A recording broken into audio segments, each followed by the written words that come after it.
श्री गणेशाय नमः। पंचमे अंशे सप्तत्रिंशोऽध्यायः।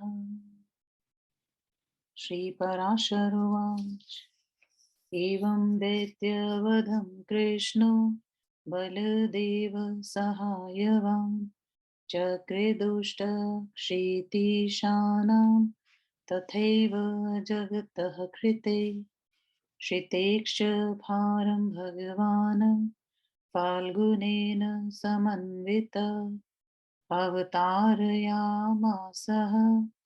विभुसंस्था शोहिनीवधातः कृत्वा भारावतरणं भुवो हत्वाखिलान् नृपान् शापव्याजेन विप्राणान् मुपसंहतवान् कुलम् उत सृज्य द्वारकां कृष्ण स त्यक्त्वा मानुष्यमात्मना सांशो विष्णुमयं स्थानं प्रविवेश मुने निजम्। श्रीमैत्रेयोवाच न विप्रशाप व्याजेन सञ्जहु स्वकुलं कथं च मानुषं देह मुतसर्ज जनार्दन। श्रीपराशरुवाच विश्वामित्रस्तथा कण्वो नारदस्य महामुनि पिण्डार्के महातीर्थे दृष्टाय दुकुमारकै ततस्ते यौवनो नाता भाविकार्य प्रचोदिता साम्बं जाम्बवती पुत्रं भूषयित्वा स्त्रियं यथा प्राश्रितास्तान्मुनीनुचु प्रणिपात पुरःसरम् इयं स्त्रीपुत्रकामा वै ब्रूत किं जनयिष्यति। श्रीपराशरुवाच दिव्यज्ञानोपपन्नास्ते विप्रलब्धा कुमारकै मुनय कुपिताः प्रोचुर्मुसलं जनयिष्यति सर्वयादवसंहार कारणं भुवनोत्तरम् येनाखिलकुलोत्सादो यादवानां भविष्यति इत्युक्तास्ते कुमारास्तु आचक्षुर्यथा तथम् उग्रसेनाय मुस्लम जज्ञे साम्बस्य चोदरात् तदुग्रसेन मुस्लम्य चूर्णं कारयत जज्ञे तदेरकाचूर्णः प्रक्षिप्तं तैर्महोदधो मुसलस्याथ लोहस्य चूर्णितस्य तु यादवै खण्डं चूर्णितशेषं तु ततो यतोमराकृति तदप्यम्बुनिधौ क्षिप्तं मतस्यो जग्राजालिभिः घातितस्योदरातस्य लुब्धो जग्रातज्जरा विज्ञात परमार्थोऽपि भगवान् मधुसूदना नैच्छत्तन्यथा कृतो विधिना यत् समीहितम् देवैश्च प्रहितो वायु प्रणिपत्याह केशवम् रहस्यैवमहं द्रुतं प्रहितो भगवन् सुरै वस्वक्षिमुरुदादित्य रुद्रसाध्यादिभिः सह विज्ञाप्यति शक्रस्तव्य शंसत्वां तदिदं श्रूयतां विभो भारावतारण्यार्थ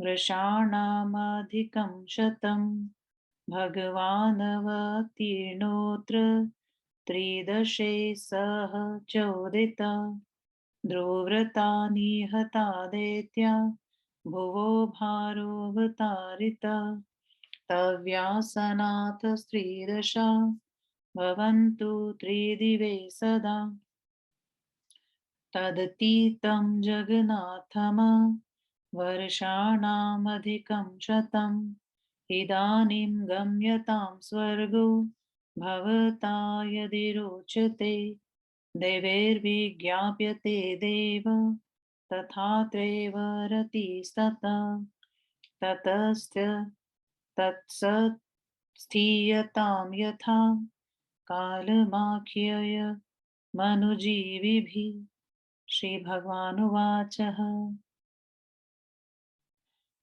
यत्त्वमाथ्याखिलं दूत वेदं येतदहं मप्युतः प्रारब्ध एव हि मया याद्वानां परीक्षया भुवो नाधापि भारोऽयं यादवैरनिबर्हिते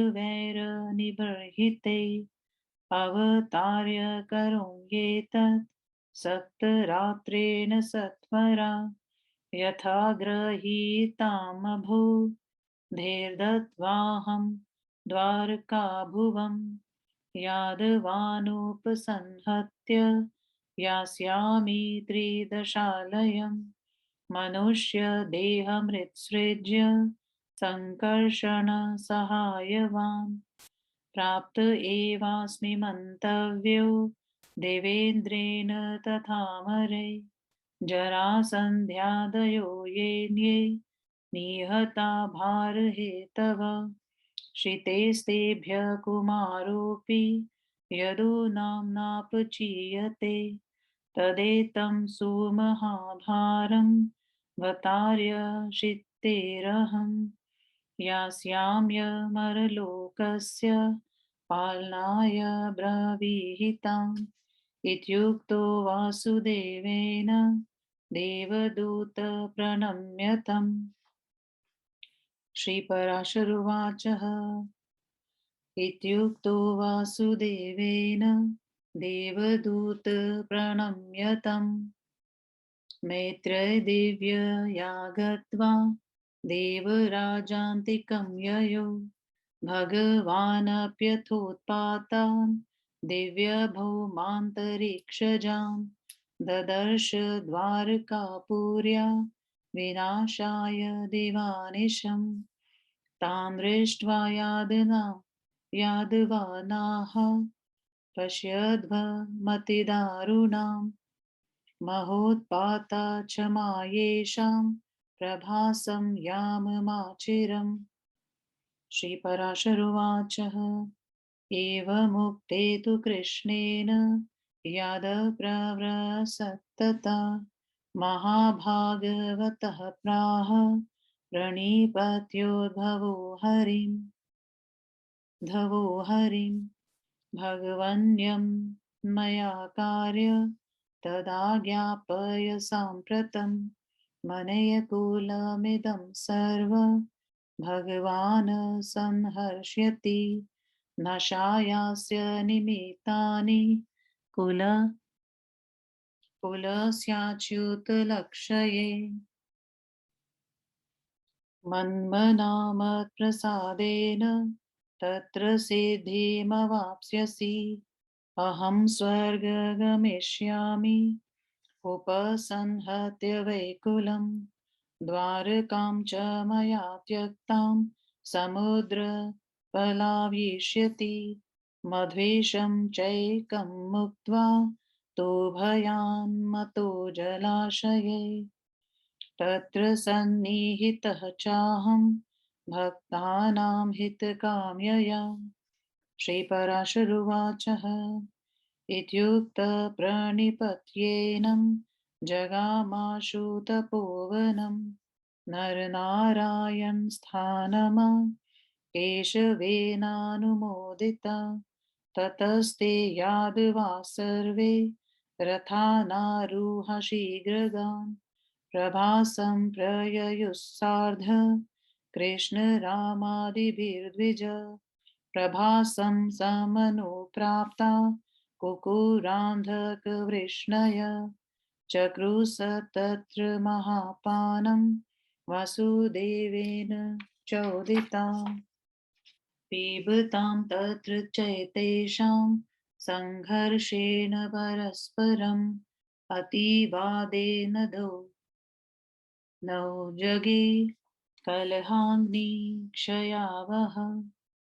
श्रीमैत्रेय उवाच स्वयं स्वयं वै भुजताम तेषां कलह किन्मित सङ्घर्षो वा द्विश्रेष्ठ तन्माख्यातुर्महसि श्रीपराशरुवाच मृष्टं दीयमनं तेन मृष्टमिति जल्पताम् मृष्टामृष्टकथा जज्ञे सङ्घर्षकलहो तथा ततः शान्योन्यं भयेत्यय क्रोधसरक्तलोचना जगनु परस्परं ते तु शस्त्रे देवबलात्कृता क्षीणशस्त्राक्षगृह प्रत्यासनांथैर्कामः एरका तु गृहीता वै वज्रभूतेव लक्ष्यते त्या परस्परं जग्नु सप्रहारे सुदारुणे प्रद्युम्न साम्ब प्रमुखा कृतवर्माथ सात्यकी अनिरुद्धादयः क्षान्ये पृथुर्विप्रथुरेव च चारुवर्मा चारुकक्ष तथा क्रूरादयो द्विज एरकारूपिभिर्वः जैस्ते निजग्नु परस्परम् निवार्यामास हरिर्या वांस्ते च केशवम् सहायं मे निरेरीणां प्राप्तं जधनु परस्परं कृष्णोऽपि कोपितस्तेषा मेरकामुष्टिमाददे वधाय सोऽपि मुस्लमा मुष्टिलोहं भूतदा जगां तेन निःशेषां यादवानाततायिन जघ्नुस्ते सहसाभ्येत्य तथान्येऽपि परस्परम् तथ शाणवमध्येन जत्रोऽसौ चक्रिणो रथ पश्यतो दारुकस्याथ प्रायादेशधृतो द्विज चक्रं गदा तथा शाङ्ग तुणीशङ्खोऽसिरेव च प्रदक्षिणं हरिं कृत्वा जगमुरादित्यवर्त्मना क्षीणेन नाभवत् कचिधात्वानां धातित श्रिते कृष्णे महात्मानं दारुकं च महामुने चण्डक्रम्यमाणोतौ रामं वृक्षमूले कृतासनं ददृशा ते मुखाच्छास्य निष्क्रामन्तं महोरगं निष्क्रम्य स मुखातस्य महाभोगो भुजङ्गम प्रययावर्णवं सिद्धे पूज्यमानस्तथोर्गे ततो अर्धमादाय तदा जलधिसम्मुखं ययो प्रविवेश ततस्तोऽयं पूजितपन्नगौतमे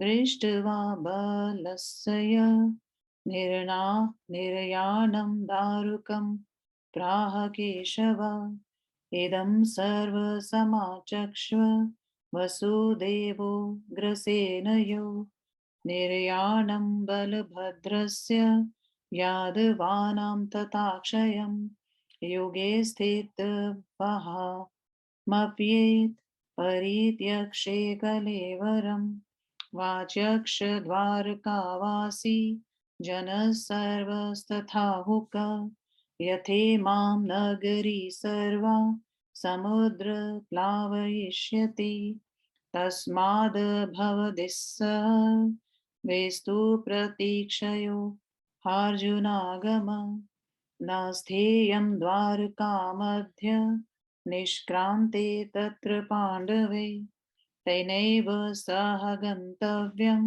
यत्र याति स कौरवा गत्वा च ब्रूहि कौन्तेय मर्जुनं वचनान्मना पालनीयस्तव्या शक्त्या जनोऽहं मत्परिग्रह त्वमर्जुनेन सहितो द्वारवत्यां तथा जनं गृहीत्वा याहि वज्रक्ष यदुराजो भविष्यति। श्रीपराशरुवाचः इत्युक्तो दारुकः कृष्णं प्रणिपत्य पुनः पुनः प्रदीक्षिणं च बहुशः कृत्वा प्रायाधथोदितं स च गत्वा तदाचष्ट द्वारकायां तथार्जुनम् आनीनाय महाबुद्धिर्वज्रं चक्रे तथा नृपम् भगवानपि गोविन्दो वासुदेवात्मकं परं ब्रह्मात्मनि समारोप्य सर्वभूतेष्वधार्यत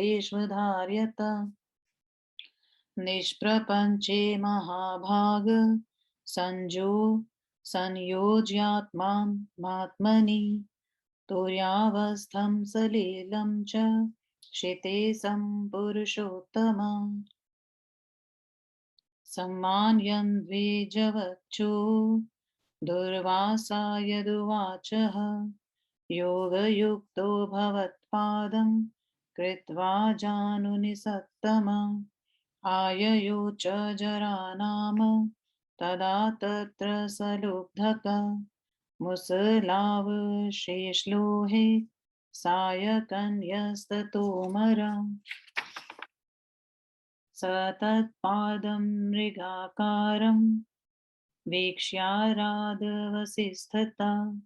तले विव्याध तेनैव तोमरेण द्विजोत्तम ततक्षददृशे तत्र चतुर्बाहुधरं नरं प्रणिपत्याह चैवैनं प्रसीदेति पुनः पुनः अजान्ताकृतमिदं मया हरिण्यशङ्कया क्षम्यतां मम पापेन दग्धं मां त्रातुर्महसि। श्रीपराशरुवाचः ततस्तं भगवानाह न तेस्तु भयमण्डपि वपि गच्छ त्वं मत्प्रसादेन लुब्धस्वर्गसुरास्पदं विमानमागतं सधस्त दाक्यसमानन्तरम् आरुहा प्रययो स्वर्ग लुब्धकस्तत्प्रसादत गते तस्मिन् सह भगवान् संयोज्यात्मात्मनि ब्रह्माभूते व्ययचिन्त्ये वासुदेवमये मले अजन्मयमरे विष्णा प्रमेये खिलात्मनि तत्याजमानुषं देह मतीत्य त्रिविधां गतिम् इति श्री विष्णु महापुराणे पंचमे अंशे सप्तत्रिंशोऽध्यायः। 37वां अध्याय हिंदी अनुवाद। यदुवंश को ऋषियों का शाप, यदुवंश का विनाश और श्री भगवान का स्वधाम गमन। श्री पराशर महर्षि ने कहा, इस तरह से बलराम जी के साथ भगवान कृष्ण जगत का कल्याण करने के लिए पृथ्वी के दुष्ट राजाओं और दैत्यों का विनाश किए। अर्जुन के साथ व्यापक श्री भगवान समस्त अक्षोणियों का वध करके भूमि के भार को उतारे। संपूर्ण दुष्ट राजाओं को मारकर पृथ्वी के भार को उतारकर भगवान ब्राह्मणों के शाप के बहाने अपने वंश का ही संहार कर दिए। हे मुने, भगवान श्री कृष्ण अपने मनुष्य तथा द्वारका का परित्याग करके अंश के साथ अपने विष्णुमय स्थान में प्रवेश कर गए। श्री मैत्रेय महर्षि ने कहा, भगवान जनार्दन ब्राह्मणों के शाप के ब्याज से अपने वंश का विनाश क्यों किए तथा उन्होंने मनुष्यत्व का परित्याग कैसे किया। श्री पराशर महर्षि ने कहा, पिंडारक नामक महातीर्थ में यदु कुमारों ने विश्वामित्र, कणव तथा महामुनि नारद को देखा। उसके बाद युवावस्था से उन्मत्त हुए बने हुए भविताव्यता से प्रेरित होकर उन सबों ने जाम्बवती के पुत्र साम को स्त्री के समान अलंकृत करके उन मुनियों को प्रणाम करके अत्यंत विनीतता पूर्वक कहा, ये स्त्री पुत्र चाहती है, आप लोग बतलाएं कि ये क्या जानेगी। श्री पराशर महर्षि ने कहा, दिव्य ज्ञान से संपन्न वे मुनिजन यदु कुमारों से वंचित होकर क्रुद्ध हो गए और कहे ये मुसल को पैदा करेगी, वह यादव कुल के नाश का कारण बनेगी, उसी से संपूर्ण यादव वंश का विनाश हो जाएगा। इस तरह से मुनियों के कहने पर उन सबों ने सारी बातें उग्रसेन को बता दिया और शाम के पेट से मूसल निकला। उग्रसेन ने उस लोमह मूसल को चूर चूर करा दिया और उन यदु कुमारों द्वारा महासमुद्र में फेंक दिए जाने पर वह चूर्ण एरका घास के रूप में उत्पन्न हो गया। चूर्ण किए गए मूसल का एक अंश जो भाले की नोक के बराबर था, उसे भी समुद्र में यादवों में फेंक दिया। उसको एक मछली निकल गई, उस मछली को मछुआरों ने पकड़ लिया। उस मछली को मारने के बाद उसके पेट से वह लोहे का टुकड़ा निकला, उसको जरा जरा नामक बहेलिया ले गया। श्री भगवान मधुसूदन इन सारी बातों को जानते थे। वे उस विधि वांछित विद्वान को बदलना नहीं चाहे। देवताओं के द्वारा दूत के रूप में भेजा गया वायु एकांत में जाकर श्री भगवान से कहा, भगवान, देवताओं ने मुझे दूत बनाकर भेजा है।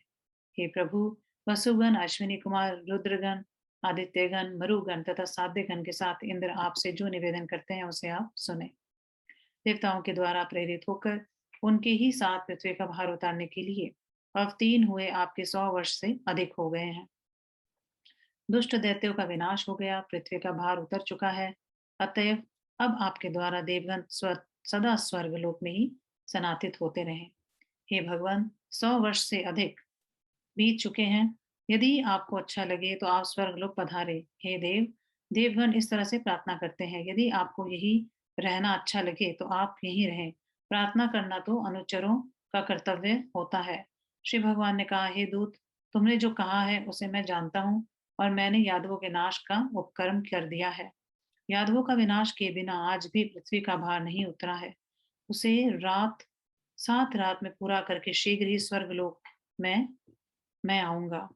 जिस तरह समुद्र से मैंने द्वारका के लिए भूमि ली थी, उसी तरह से उसे देकर तथा यादवों का विनाश करके देवलोक में आऊंगा।